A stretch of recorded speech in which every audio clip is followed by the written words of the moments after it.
The message appeared as though it had been written in fire, luminous against the ordinary backdrop of a quiet morning. God says, open this at once. A wonderful surprise is on its way to your home. Don't delay, open it immediately. The words seemed to echo inside the mind of anyone who read them, and though they appeared ordinary, almost simple in form, there was something beneath them, an undertone that pulled at the heart, a promise that was more than ordinary, more than human, more than fleeting. Imagine a door set before you, heavy, carved with symbols you can't quite name, and a voice urging, no commanding, that you turn the handle. That is what the words felt like, a summons that was not to be ignored. When the first reader encountered the message, she was sitting alone by a window that looked out toward the street. It was early, the kind of early that wears silence like a cloak, when even the birds have not yet decided whether to sing. She rubbed the sleep from her eyes and wondered if the message was meant for her, or if it had slipped from somewhere it shouldn't have been, like a letter left in the wrong mailbox. Still, the sensation it stirred was not casual. It was not a simple misprint or a random chance. It burned into her thoughts and would not leave, the way a dream clings after waking, its images refusing to dissolve. She set the page down, then picked it up again, then finally whispered aloud, "Open what?" And in the sound of her own voice there was an answer forming, though not yet shaped enough to be named. The house seemed unchanged. The same walls, the same floorboards, the same clock ticking faintly as it always did. But the more she looked, the more she noticed a certain weight to the air, as though the rooms were waiting. She walked from room to room, touching the doorknobs, brushing her hand along the edges of shelves, pulling open drawers as though one of them might conceal something new. Nothing revealed itself, not yet. But the message had already planted its seed, and she knew the act of seeking was itself part of what must be done. A surprise is on its way. It was like hearing footsteps in the distance, too faint to see but unmistakable in their approach. Others, too, would encounter the same call. Somewhere far away, another man found the same phrase scrawled in chalk on the side of a forgotten wall. "Open this at once." He paused, frowned, looked around, but no one was there. And though he tried to laugh it off, the words followed him, unshakable, echoing in his ears. Another person, opening a book long unread, found the sentence pressed between the pages as though the paper itself had grown it from its fibers. And each who read it found themselves changed, unsettled, compelled. It was not the kind of message one could simply dismiss, because it carried a gravity, an inevitability, the sense that to ignore it would be to turn away from something life-altering. The surprise did not come in a flash of thunder or the sudden breaking open of the sky. It began subtly, almost invisibly, like a single drop of rain falling before a storm, like a faint stirring of wind before the branches sway. In the houses of those who had read the message, small things shifted. A drawer that had been stuck for years slid open effortlessly. A clock that had been broken began to tick again, keeping perfect time.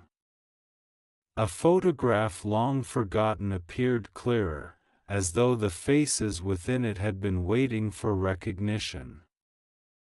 These were not yet the fullness of the promise, but they were the whisper of it, the first edges of something larger drawing near. What does it mean to be told by God Himself to open something at once? The human heart responds with both awe and hesitation, with longing and with fear. For to open is to be vulnerable, to allow what is hidden to reveal itself, to risk change. Yet the command was not spoken in anger or judgment but in promise, a wonderful surprise. And so the people who received the words found themselves caught between trembling anticipation and a deep hunger that overpowered every doubt. For what if, just once, the heavens themselves had written a note and slipped it into your hands? Would you not reach for the lock, the latch, the sealed envelope? Would you not prepare yourself for the gift? As the days passed, each reader began to feel the nearness of something alive, something approaching. It was like hearing music faintly carried on the wind, a melody that tugged at memory even if you could not place its origin. The streets looked the same, but beneath them pulsed a rhythm that was new. Strangers looked into each other's eyes with more recognition than usual, as though they, too, had glimpsed the words, had felt their pull. And the anticipation built not toward dread but toward joy, the kind of joy so bright it makes the heart ache before it arrives. Children were the first to name it openly. They pointed to empty corners and said, "It's coming."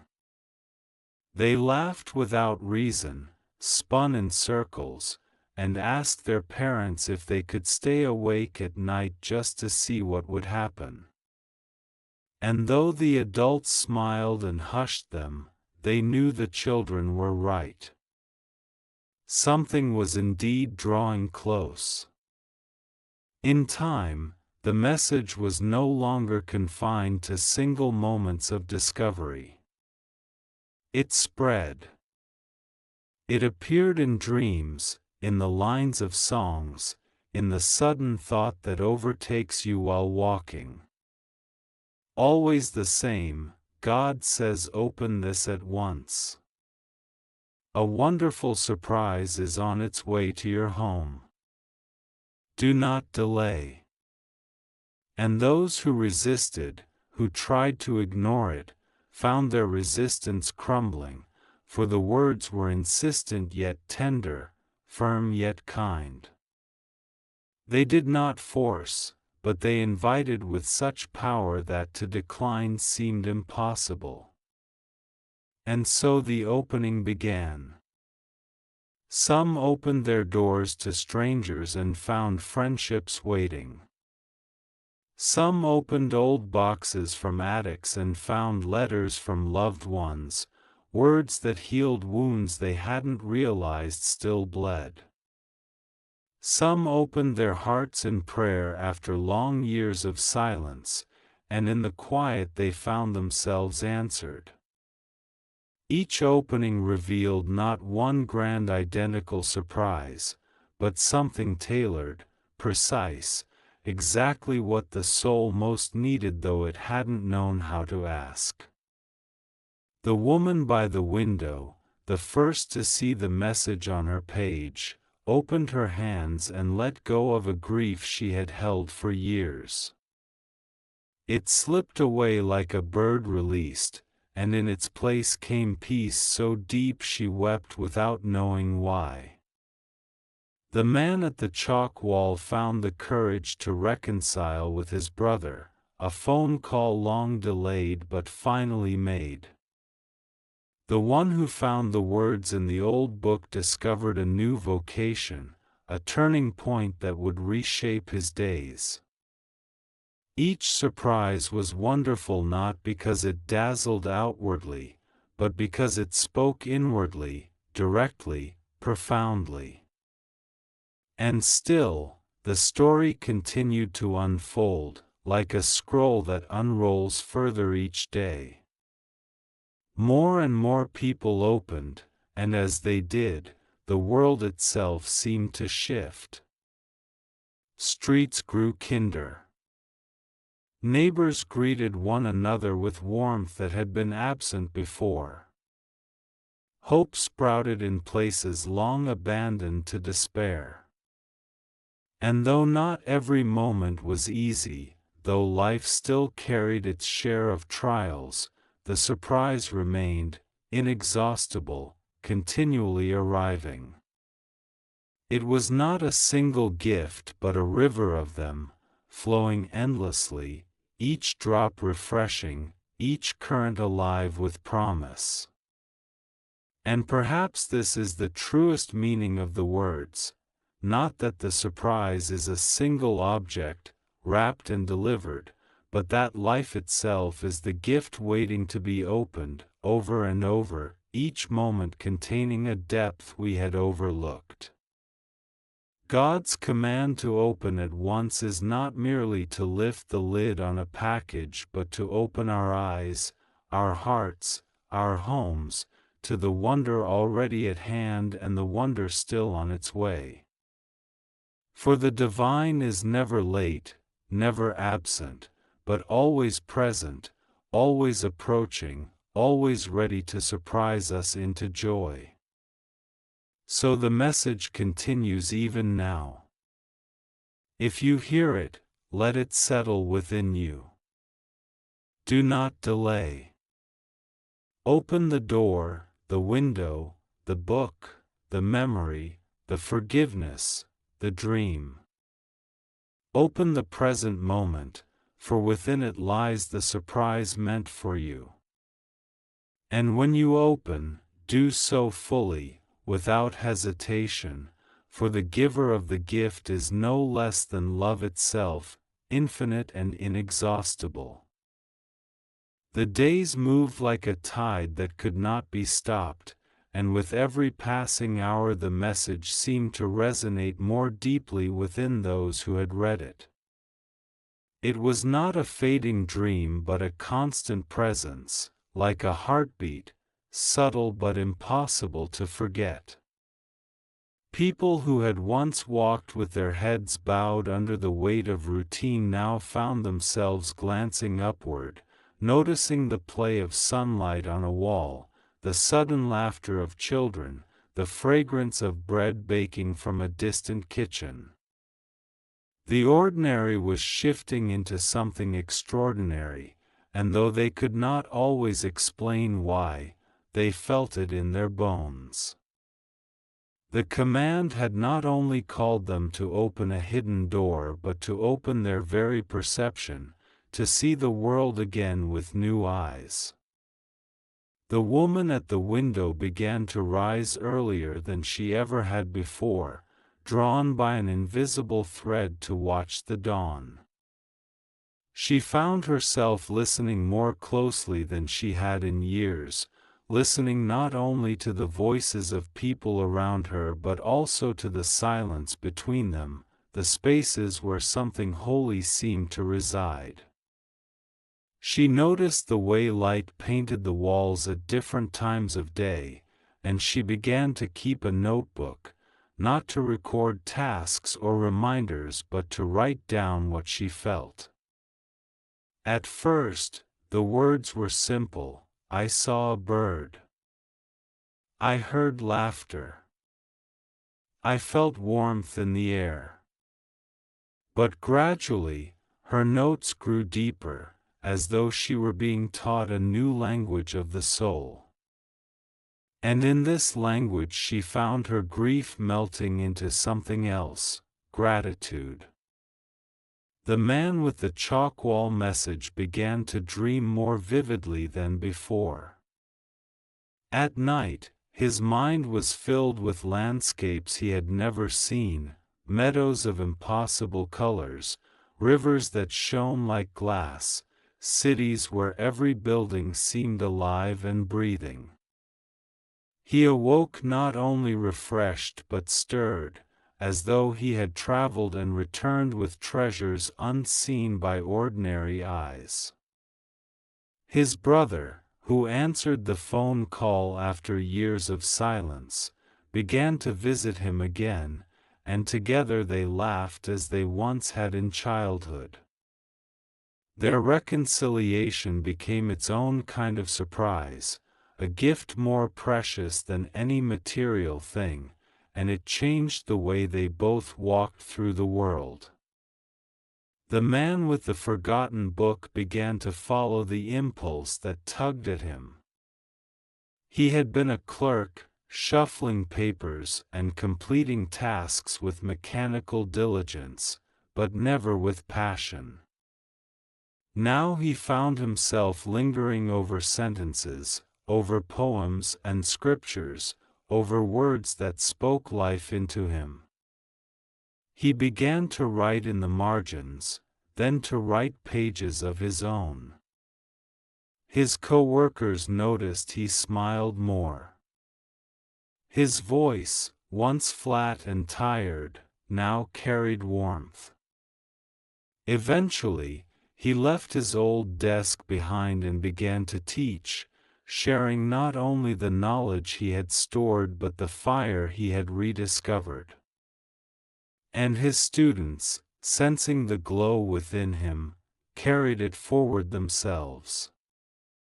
It spread like that, not in spectacle but in ripple after ripple, each life touched spilling into another, like a river branching into streams that nourished every field they crossed. People who had once passed each other with indifference began to stop and greet, sometimes with nothing more than a nod, but that nod was enough to plant a seed. Doors that had been shut with suspicion began to open with trust. The air itself felt lighter. It was not that the world's problems vanished, sorrow still existed, struggles remained, but the center had shifted. A wonderful surprise was not the denial of hardship but the presence of joy in spite of it, a reminder that even amid darkness, there is a flame that never dies. One night, the woman at the window awoke to a sound unlike any she had heard before. It was soft, like a distant chime, yet it resonated so deeply it seemed to vibrate in her chest. She rose, looked outside, and saw nothing unusual, just the street, the trees, the quiet of the night. But as she looked, she realized the sound was not outside at all. It was within. It was the sound of her own heart, alive in a way she had never noticed, beating not just with blood but with purpose. Tears ran down her cheeks, and she whispered into the night, "I am open." And in that moment she felt embraced, as though arms of light had wrapped around her. Elsewhere, another man sat at his table staring at the message he had written on a scrap of paper after seeing it in a dream. He had not told anyone of it yet, but he knew it was real.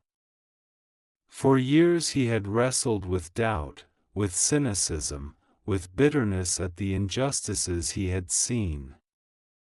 But the message had broken through his armor, and for the first time in decades he allowed himself to hope. He placed the paper on his chest, lay back, and whispered, "If you are truly speaking, then I am listening." And in the silence that followed, a warmth spread through him that no words could describe. It was as though the very air had become alive with presence, and for the first time, he slept peacefully. And so the surprise took many forms. To some, it was reconciliation. To others, it was courage to begin again. To others still, it was simply the ability to notice, to truly see the gift of the moment in front of them. But in every case, it was wonderful. It was divine. It was precisely what had been promised, a surprise sent to the home, not just the physical home of brick and wood, but the deeper home, the soul. The command to open it at once echoed across nations, carried not by ink or sound alone but by spirit. People in distant lands who had never met each other felt the same stirring, the same urge to look deeper, to expect joy. Farmers in fields paused in their labor and felt it. Travelers on crowded trains closed their eyes and heard it. Prisoners in cells wept as they sensed it. And the more it spread, the more it seemed that the earth itself was sighing with relief, as though it, too, had been waiting to be opened. At first, governments and scholars dismissed it as collective imagination, a strange psychological phenomenon. But even among them, the message found its way. One scholar, determined to prove it false, studied countless accounts, read testimonies, and interviewed those who claimed to have been changed. Yet in the midst of his research, he, too, found himself touched. His skepticism remained sharp, but he could not deny the joy he felt when he allowed himself to consider the possibility. He found himself smiling more, listening more, loving more. And he realized that even if he never understood the mechanics, he could not deny the fruit. Something real was happening, and it was beautiful. The woman by the window continued to write, filling page after page until her notebook was thick with reflections.